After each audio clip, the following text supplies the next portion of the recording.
আমি একটা বড়শি দিয়ে ব্যাঙ ধরে ফেললাম। নাইস। তারপর আমি আমার বাবার কাছে নিয়ে গেলাম ব্যাঙটাকে মারার জন্য, কারণ আমি মারি না। বাবা তখন জাল সারাই করছিল। তারপরে ব্যাঙটাকে কাটা হলো দা দিয়ে, মাঝখান থেকে দু টুকরো করা হয়ে গেল। এরপরে আমি আসলাম তাকে রেডি করতে, দড়িতে বেঁধে লাঠিতে বেঁধে রেডি করছিলাম, কারণ এগুলো নদীতে পাততে হবে, পুঁততে হবে। সেই জন্য আমাদের রেডি হচ্ছিল। ব্যাঙটাকে সুন্দরভাবে বাঁধলাম। তারপরে আমরা চলে যাচ্ছি। এবার আমরা যাব, দুটো ব্যাঙ দেখতে পাচ্ছ, আমরা এবার চলে যাব নদীতে। এগুলো নদীতে দিতে হবে, তবেই আমাদের কাঁকড়া পাবো।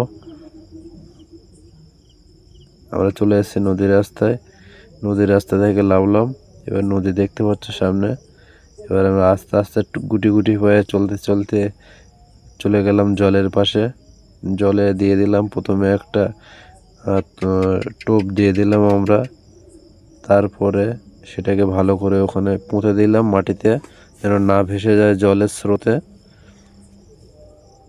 2000 years later. তারপরে অবশেষে দেখো বন্ধুরা, আমি এই কাঁকড়া 4টে কাঁকড়া পেয়েছি আজকে। এটুকুই। ভিডিওটা ভালো লাগলে অবশ্যই লাইক